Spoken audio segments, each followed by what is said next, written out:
पिछली तासिका से हम लोग एक पाठ को लेकर के बात कर रहे हैं और उसका नाम है सुनो किशोरी। इस पाठ का कुछ हिस्सा हमने इससे पहले की तासिका में आपके सामने रखा है और उसके बाद उससे आगे का हिस्सा हम आपके सामने रखने जा रहे हैं। पिछली तासिका या फिर कि इस तासिका से जुड़ी हुई यदि आपकी कोई आशंकाएं हैं तो इस लेक्चर के अंतिम 10 मिनट में उसको लेकर के हम आपसे चर्चा करेंगे और मैं चाहता हूं कि आपकी कोई भी आशंका शेष न रहे। हमने इससे पहले इस पाठ की जो लेखिका है आशा रानी वोरा जी, उनके व्यक्तित्व के बारे में या फिर उनके साहित्यिक रचनाओं के परिचय के बारे में कुछ हिस्सा देख लिया है और कुल मिलाकर हम ये कह सकते हैं कि हिंदी साहित्य का जो नारी विमर्श है उस नारी विमर्श को लेकर के साहित्यिक रचना का निर्माण करने वाली रचनाकारा के रूप में हम लोग आशा रानी वोरा जी से परिचित हो चुके हैं और उन्होंने जो इतिहास की महत्वपूर्ण नारियां हैं उनका आदर्श युवतियों के सामने या युवा पीढ़ी के सामने रखने के लिए अपनी साहित्यिक रचनाओं का निर्माण किया है और वह एक महत्वपूर्ण साहित्यिक रचनाकारा के रूप में, महिला रचनाकारा के रूप में जो है वह हिंदी साहित्य में परिचित है। हिंदी साहित्य की जितनी भी तमाम महिला रचनाकाराएं हैं उन्होंने अपने साहित्य में एक अलग प्रकार की संवेदनशीलता बहुत ही प्रभावी तरीके से अभिव्यक्त की है और महिला रचनाकारों की जो परंपरा है वो हिंदी साहित्य में मीराबाई से आरंभ होती है। वर्तमान समय में ढेर सारी महिला रचनाकारा हिंदी साहित्य में अपना अमूल्य योगदान दे रही है और हिंदी साहित्य को समृद्ध बना रही है। उसके बाद हमने देखा कि हिंदी साहित्य की जो विधा है जिसका नाम है पत्र लेखन विधा, यह एक गद्य विधा है और अपने समय में जो राजनीतिक नेता या फिर कि साहित्यकार इन्होंने अपने रिश्तेदारों को, सगे संबंधियों को, अपने मित्रों को जो पत्र लिखे हैं वह एक प्रमाणित या परिनिष्ठित दस्तावेज के रूप में आज भी सुरक्षित है और उनको पढ़ा और पढ़ाया जाता है। इस विधा से आपको परिचित कराना इस पाठ का एक उद्देश्य है, लेकिन इससे पहले भी मैंने आपसे कहा कि जो भी रचनाएं हमारे पाठ्य पुस्तक में है उनका दो दृष्टि से महत्व है। पहला ये कि इसको लेकर के हमें परीक्षा का सामना करना है और दूसरा ये कि आपके व्यक्तिगत जीवन में या दीर्घकालीन संदेश के रूप में, उपदेश के रूप में, नसीहत और सीख के रूप में आपको कुछ मार्गदर्शन कराना इस पाठ्यक्रम का, इस पाठ्य पुस्तक का महत्वपूर्ण उद्देश्य है। और ये जो पाठ है सुनो किशोरी नाम का, अब जितना हिस्सा हमने इससे पहले देखा है उसमें हम जानते हैं कि एक माँ अपनी बेटी को पत्र लिख रही है। आज हम देख रहे हैं कि इस भूमंडलीकरण के वर्तमान दौर में माँ बेटी का या फिर कि पिता पुत्र का या परिवार के लोगों का एक दूसरे से जो रिश्ता है वह रिश्ता ही खत्म होता जा रहा है। वह रिश्ता ही दिन प्रतिदिन जो है वह उसमें होने वाला अपनापन जो है वो कम हो रहा है और परिवार के लोग अपने अपनी जिंदगी जी रहे हैं और उनमें आपसी जो गहरा अनुबंध होना चाहिए वह कम होता दिखाई दे रहा है और इसी कारण से इस तरह के पाठों की विशेष महत्ता है। यहाँ अपनी बेटी सुगंधा को उसकी माँ जो है वह संदेश दे रही है, उपदेश दे रही है और वह सुगंधा किशोरी है, यानी अभी अभी वह अपनी नौजवानी में कदम रख रही है और उसका अपने विचारों का विकास हो रहा है। किसी बात को लेकर के अपना मत अभिव्यक्त करने की क्षमता उसमें धीरे धीरे निर्माण हो रही है। किसी के मत से अगर वो असहमत है तो वह असहमति जताने का उसको भी अधिकार है। इस तरह की बातें हमने इस पाठ में इससे पहले का जितना हिस्सा देखा है उसमें देखी है। मैं आपके सामने अभी स्क्रीन शेयर कर रहा हूं जिससे आपको पाठ जो है वह स्क्रीन पर ही दिखाई देगा।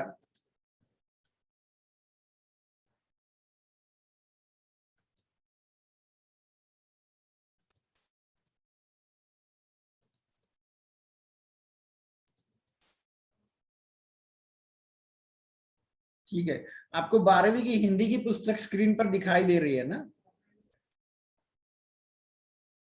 हाँ सर। ठीक है,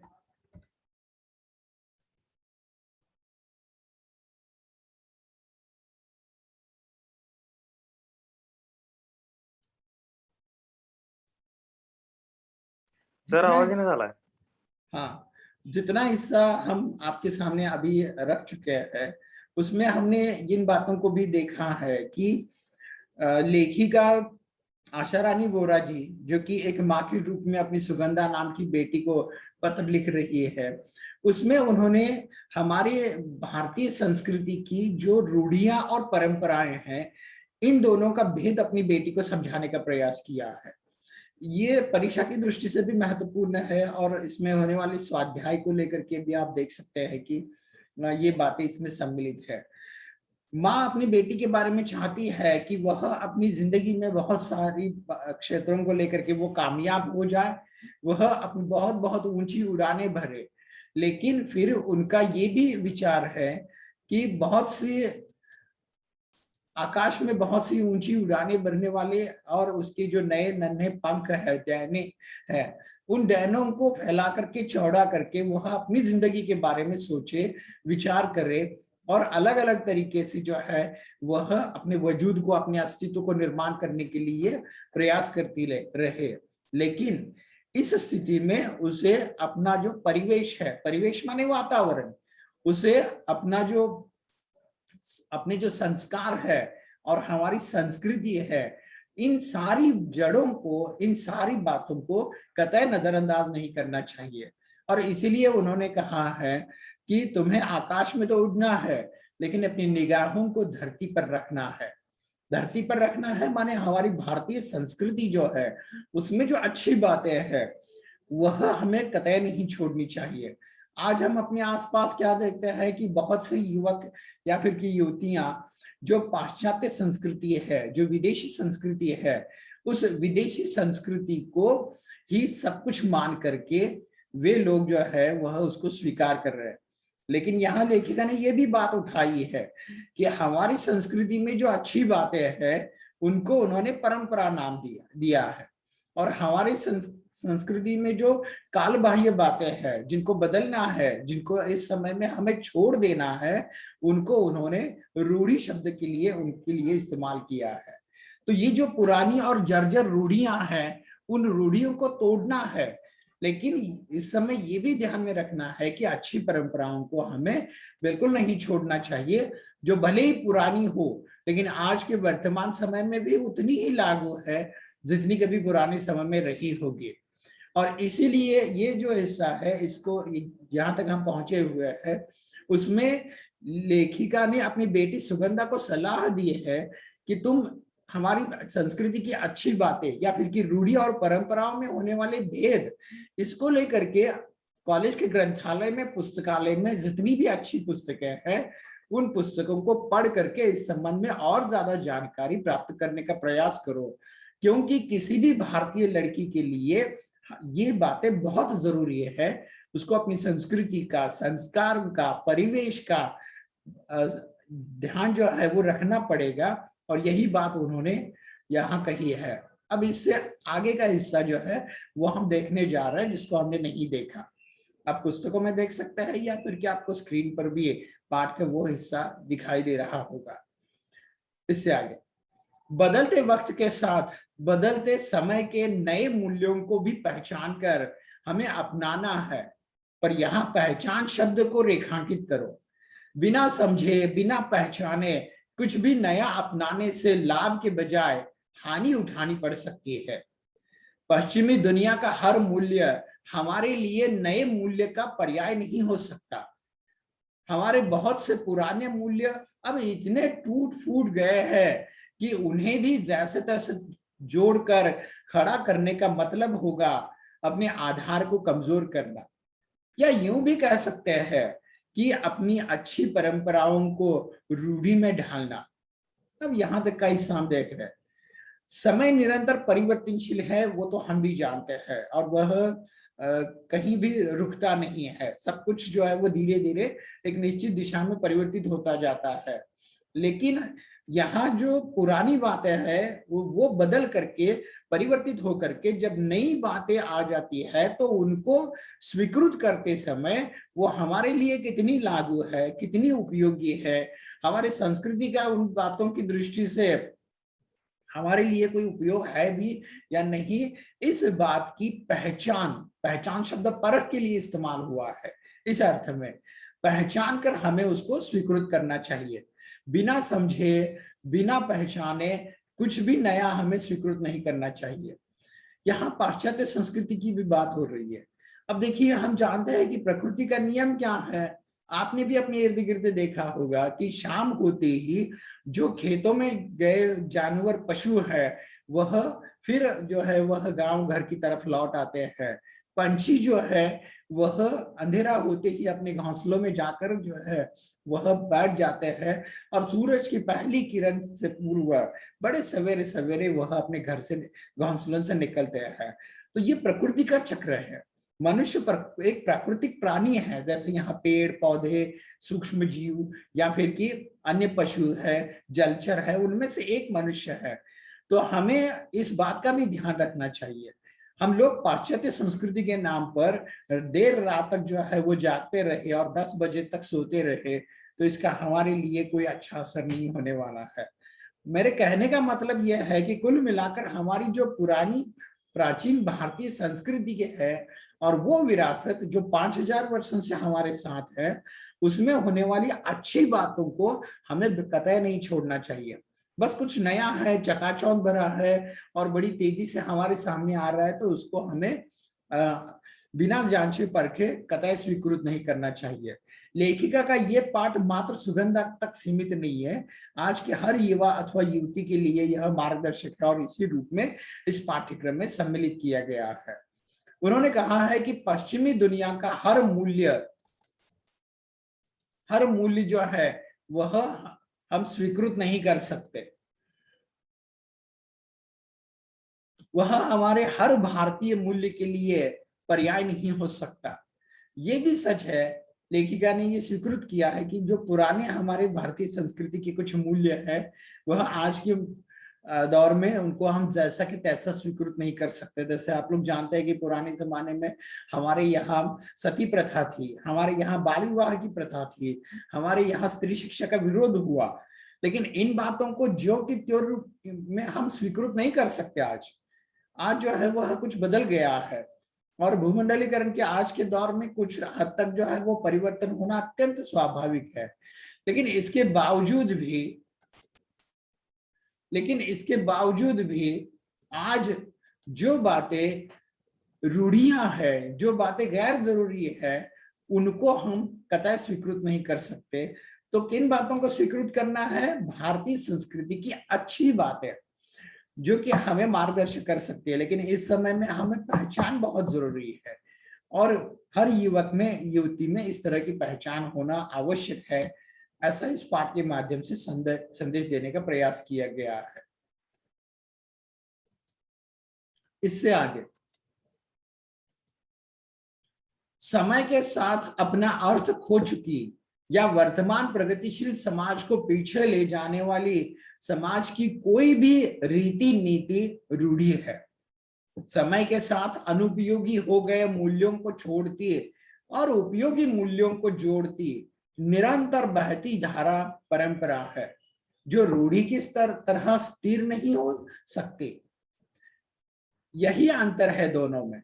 रूढ़ी स्थिर है, परंपरा निरंतर गतिशील। एक निरंतर बहता निर्मल प्रवाह जो हर सड़ी गली रूढ़ी को किनारे फेंकता और हर भीतरी बाहरी देशी विदेशी उपयोगी मूल्यों को अपने में समेटता चलता है। इसलिए मैंने पहले कहा है कि अपने टूटे फूटे मूल्यों को भरकस जोड़कर खड़ा करने से कोई लाभ नहीं। आज नहीं तो कल वे जर्जर मूल्य भरहर आकर गिरेंगे ही। अब यहां तक का हिस्सा हम देख रहे हैं। लेखिका ने ये जो पाठ का हिस्सा हमारे सम्मुख रखा है, उसके माध्यम से वे क्या कहना चाहती है? तो परीक्षा की दृष्टि से तो हम इतना समझ ले कि रूढ़ी और परंपरा का फर्क जो है वह हमें इस स्वाध्याय के लिए, इस पाठ के स्वाध्याय के लिए आवश्यक है। लेकिन इसके साथ ही यहाँ ये भी बात उन्होंने बताई है कि इन दोनों को हमें अपने व्यक्तिगत जीवन में स्वीकार करते समय किस तरह से परखना चाहिए, जांचना चाहिए। लेकिन इससे पहले रूढ़ी और परंपरा का फर्क क्या है? लेखिका ने कहा है कि पश्चिमी दुनिया का हर मूल्य हमारे लिए जहां एक तरफ नए मूल्य का पर्याय नहीं हो सकता, उसी तरह सच ये भी है कि हमारे यहाँ अर्थ खो चुकी और समाज को पीछे ले जाने वाली या अधोगति की तरफ ले जाने वाली जो गैर जरूरी रूढ़ियां हैं, निरुपयोगी बातें हैं, उनको भी हमें छोड़ देना चाहिए। समय के साथ जो अपना अर्थ खो चुकी है, ऐसी जो पुरानी बातें हैं, उनको उन्होंने रूढ़ी का नाम दिया है। लेकिन परंपरा किस रूप में? तो गैर जरूरी बातें, चाहे वो भारतीय संस्कृति की हो या फिर कि पाश्चात्य संस्कृति की हो, उनको छोड़ करके उपयोगी बातों को अपने साथ ले जाने वाली एक बहती धारा अर्थात परंपरा है। यानी एक तरफ तो रूढ़ी स्थिर है जो समाज की प्रगति में एक रोड़ा बन सकती है, लेकिन परंपरा वो है कि जो एक बहता हुआ प्रवाह है। कुल मिलाकर कहने का मतलब ये है कि रूढ़ी जहां स्थिर है वहां प्रवाह या गतिशीलता परंपरा की विशेषता है, जो कि निरंतर बहता रहता है। पुरानी सड़ी गली बातों को जो है वह अपने किनारे लगाता हुआ और अच्छी बातों को अपने साथ ले जाता हुआ, चाहे वो देशी या विदेशी जो भी उपयोगी मूल्य है, उनको अपने साथ लेकर चलने वाला जो प्रवाह है, उसको उन्होंने परंपरा का नाम दिया है। संक्षेप में हम कह सकते हैं हमारी समझ के लिए कि पुरानी बातों को छोड़ना और भारतीय एवं पाश्चात्य बातों को अपने साथ ले जाना, ये है परंपरा की विशेषता। और गैर जरूरी बातें जो कि समय के साथ पीछे पड़ चुकी है और जिनका कोई मूल्य नहीं है, आज की कोई उपयोगिता नहीं है, तो ऐसी बातों को हमें छोड़ना चाहिए और उनको उन्होंने नाम दिया है रूढ़ी। तो रूढ़ी और परंपरा में ये लक्ष्मण रेखा है बीच में, जो इन दोनों के फर्क को अभिव्यक्त करती है। अब इससे आगे इसी तरह पश्चिमी मूल्य भी जो हमारी धरती के अनुकूल नहीं है, ज्यों की त्यों यहां नहीं उगाए जा सकते। उगाएंगे तो वे पौधे फलीभूत नहीं होंगे, होंगे तो जल्दी झड़ जाएंगे, वे फल हमारे किसी काम के नहीं होंगे। मुझे लगता है पत्र का यह अंश आज तुम्हारे लिए कुछ भारी हो गया। बेहतर है अपनी संस्कृति व परंपरा को ठीक से समझने के लिए फुर्सत के समय इससे संबंधित साहित्य पढ़ना, इसलिए कि यह बुनियादी जानकारी हर भारतीय लड़की के लिए जरूरी है, जिससे वह अपनी धरती, अपनी जड़ों को अच्छी तरह पहचान सके। यानी पाठ के इस हिस्से में लेखिका आशा रानी वोरा जी हमारे सम्मुख ये बात अभिव्यक्त करना चाहती है कि हमारी जो गैर जरूरी परंपराएं हैं, हमारी जो अलग अलग प्रकार की हमारी संस्कृति की जो गैर जरूरी बातें हैं, जिनको उन्होंने रूढ़ी का नाम दिया है, उनको छोड़ते हुए और यहाँ की अच्छी और देशी और विदेशी अच्छी बातों को स्वीकृत करना, उन्होंने इसको परंपरा का नाम दिया है। उसका फर्क वे समझाने का प्रयास कर रही है। जहां उन्होंने भारतीय संस्कृति की बात की, वहां वे पाश्चात्य मूल्यों की भी बात करती है। लेखिका कहती है कि पाश्चात्य संस्कृति के जो भी नए नए मूल्य वहां से इस तरफ आ रहे, उधर से इस तरफ आ रहे, इस भूमंडलीकरण या ग्लोबलाइजेशन की वजह से, तो उनको हम जैसा कि तैसा यहाँ स्वीकार नहीं कर सकते। यहाँ हम लोग जानते हैं कि मातृ देवो भव, पितृ देवो भव, वसुवैद्य कुटुंबकम, अतिथि देवो भव, इस तरह की जो हमारी संस्कृति है, वहां हम मात्र संकुचित या स्वार्थी होने वाली अगर पाश्चात्य संस्कृति की कुछ बातें हैं, तो उनको हम ऐसा नहीं, जैसा कि तैसा नहीं स्वीकृत कर सकते।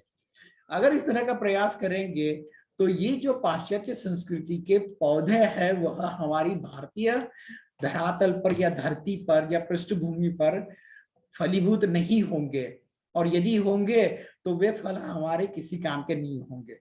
आज हम पाश्चात्य संस्कृति के नाम पर बहुत कुछ जो है वह देख रहे हैं, जैसे कि यहाँ हम लिव इन रिलेशनशिप जैसी संस्कृति हमारे यहाँ कतई नहीं। वृद्धाश्रम नाम की संस्कृति हमारे यहाँ नए सिरे से आई है।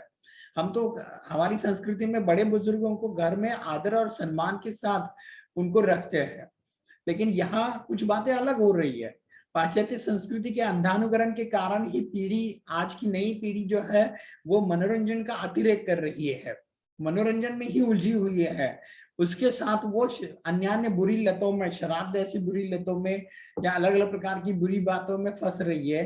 तो इस तरह के जो गलत मूल्य हैं, उन मूल्यों को हम पाश्चात्य समझ करके जो कि तो स्वीकृत नहीं कर सकते। ये हमारे लिए उतने लागू नहीं होते जितने वहां होते होंगे, पाश्चात्य देशों में होते होंगे।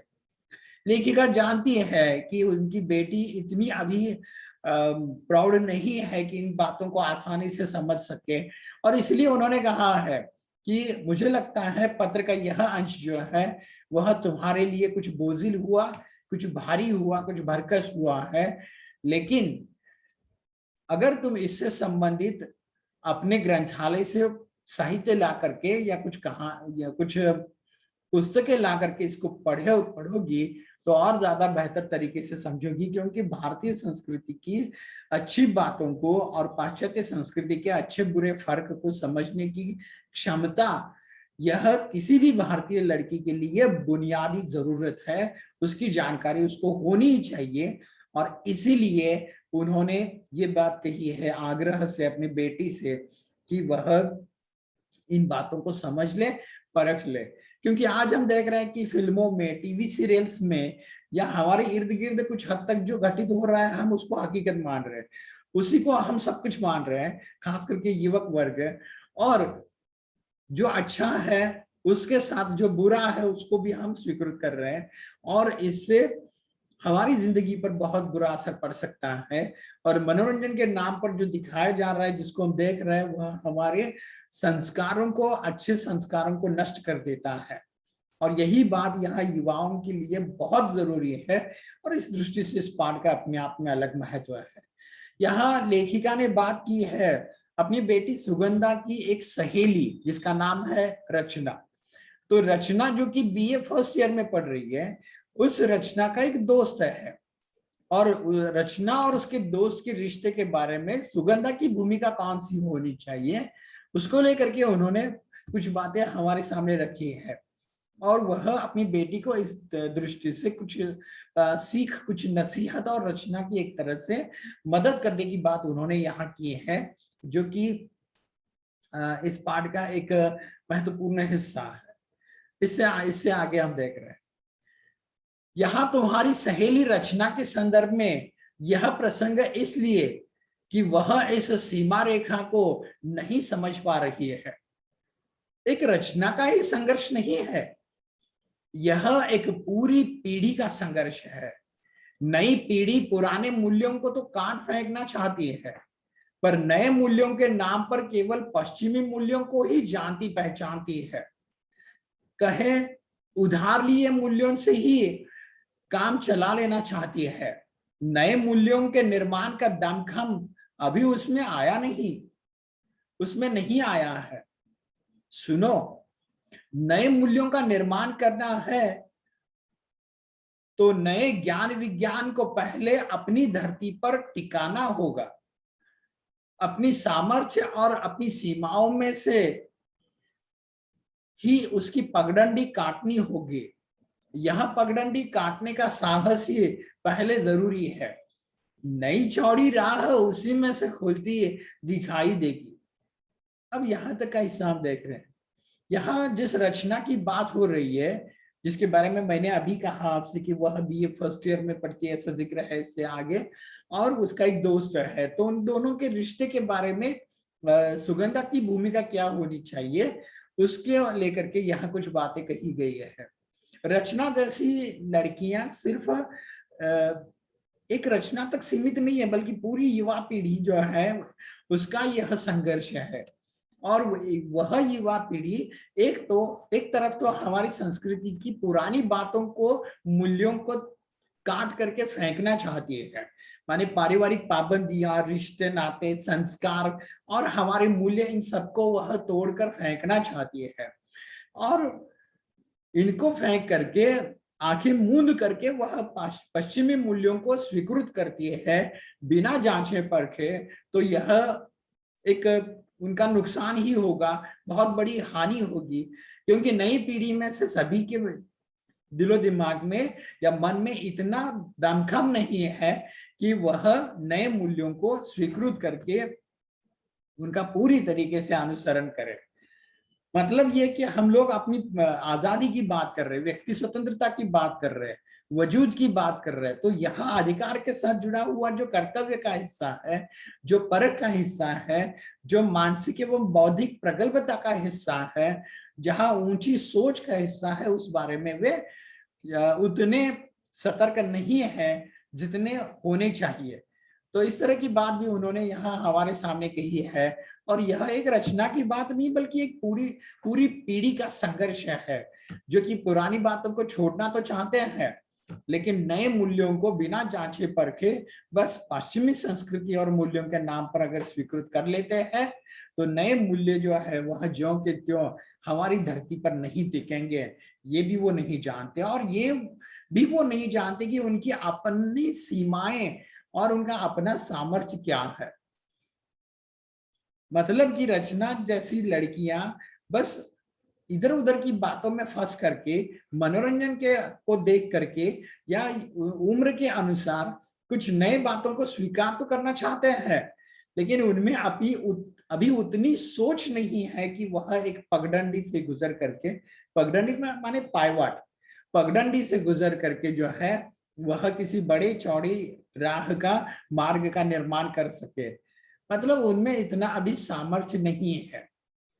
इससे आगे तुम अपनी सहेली रचना को यह समझाओ कि क्रांति की बड़ी बड़ी बातें करना आसान है, कोई छोटी सी क्रांति भी कर दिखाना कठिन है, और एक ही झटके में यूं टूट हार कर बैठ जाना तो निहायत मूर्खता है।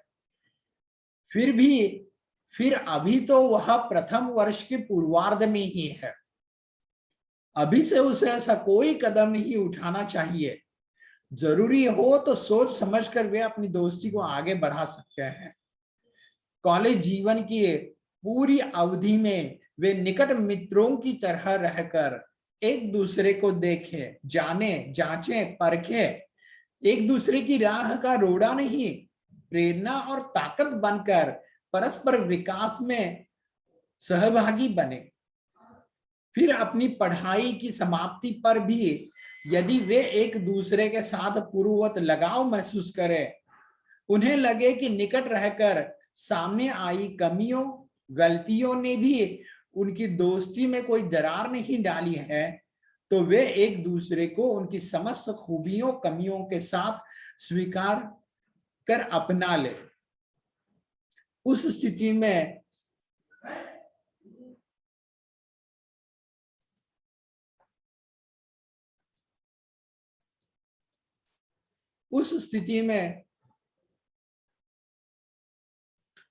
की गई यह कथित क्रांति न कठिन होगी न असफल।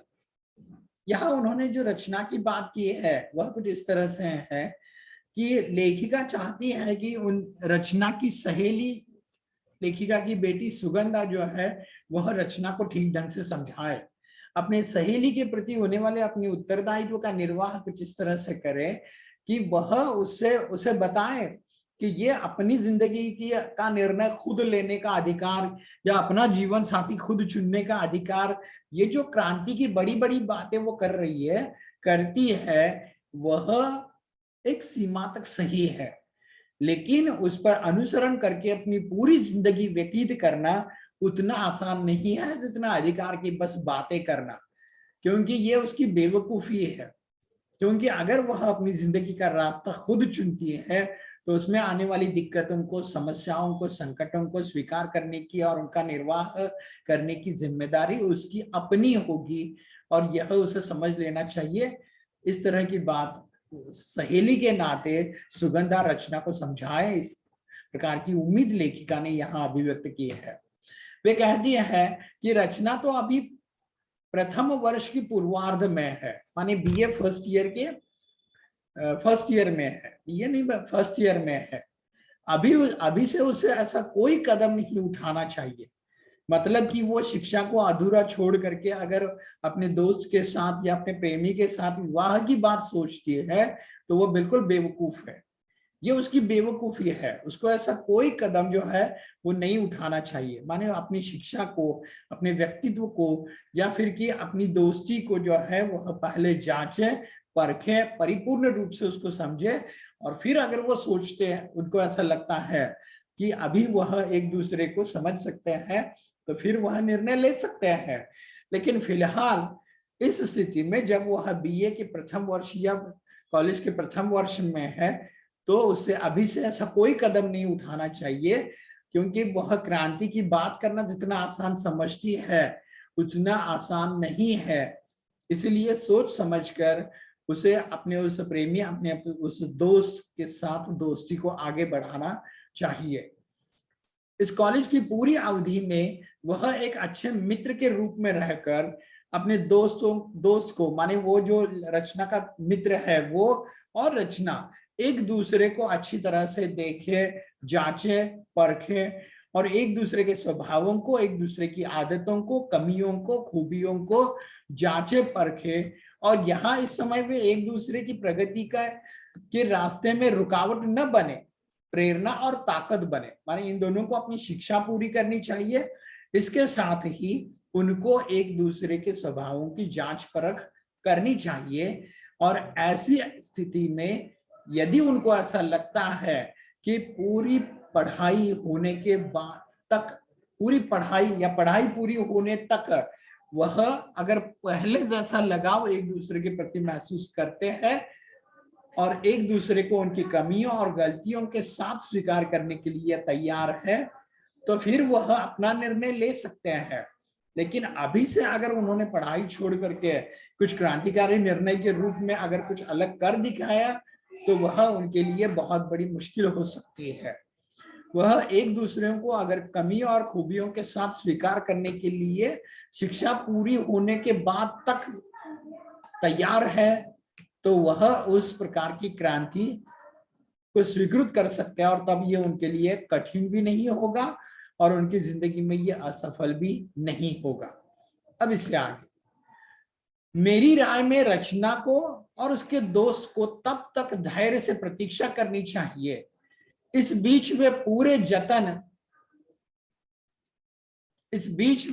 जतन के साथ एक दूसरे के लिए स्वयं को तैयार करें। बिना तैयारी के जल्दबाजी में पढ़ाई के बीच शादी का निर्णय लेना केवल बेवकूफी ही कही जा सकती है, क्रांति नहीं। ऐसी कथित क्रांति का असफल होना तो निश्चित ही समझना चाहिए। इतनी जल्दबाजी में तो किसी छोटे से काम के लिए उठाया कोई छोटा कदम भी शायद ही सफल हो। यह तो जिंदगी का अहम फैसला है। मैं समझती हूं रचना की इस मूर्खतापूर्ण क्रांति में उसकी सहायता न करने का तुम्हारा निर्णय एक सही निर्णय है, पर तटस्थ रहना ही काफी नहीं। यदि रचना सचमुच तुम्हारी प्यारी सहेली है, तो उसका हित अहित देखना भी तुम्हारा काम है, उसमें हस्तक्षेप करना भी। यहां तक का हिस्सा देख रहे। लेखिका अपनी बेटी सुगंधा को बताना चाहती है कि रचना और उसके दोस्त के रिश्ते के बीच में उसकी भूमिका क्या होनी चाहिए। लेखिका ने ये सलाह दी है कि रचना अभी फर्स्ट ईयर में है, तो वह कॉलेज समाप्त होने तक अपने उस दोस्त को, उसके स्वभाव को, उसकी आदतों को जांचे, परखे, क्योंकि आमतौर पर होता यह है कि फिल्मी दुनिया या रोमानी दुनिया या भावनिक लगाव के कारण अपनापन महसूस तो होने लगता है, लेकिन यह भी हम देखते हैं कि कुछ समय बाद वह एक दूसरे की कमियों को देख करके उनसे फिर अलग हो सकते हैं। लेकिन यहाँ लेखिका ऐसा नहीं चाहती। यहाँ उन्होंने अलग तरह की बात की है।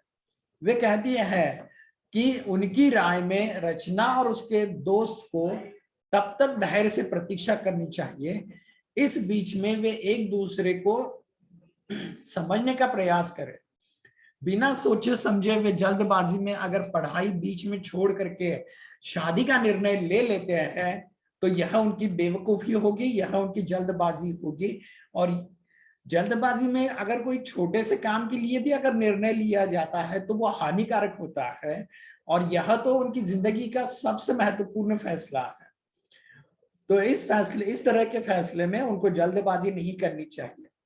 लेकिन दूसरी तरफ लेखिका की बेटी सुगंधा ने रचना की इस बेवकूफी पूर्ण क्रांति के कारण उसमें उसकी मदद न करने का निर्णय लिया है, कि उससे दूर रहने का निर्णय लिया है। जिस तरह से रचना अपनी दोस्त में उलझ रही है, तो उस हालात में सुगंधा ने रचना से दूर हट करके तटस्थ रहने का निर्णय लिया है। लेकिन लेखिका कहती है कि अगर वास्तव में वो तुम्हारी प्यारी सहेली है तो उसका अच्छा बुरा सोचना तुम्हारी जिंदगी है, तुम्हारी जिम्मेदारी है। तुम ये सोचकर नहीं उससे अपने आप को अलग कर सकती कि उससे मेरा कोई रिश्ता नहीं है। तो ये तुम्हारी जो सोच है उसको बदलना चाहिए, और उसको समझाना चाहिए, उसके और उसके दोस्त के रिश्ते में कुछ हद तक उसको हस्तक्षेप भी कर लेना चाहिए। अब यहाँ तक का हिस्सा हम आज की दार्शिका में देख रहे हैं, इससे आगे का हिस्सा हम अगली दार्शिका में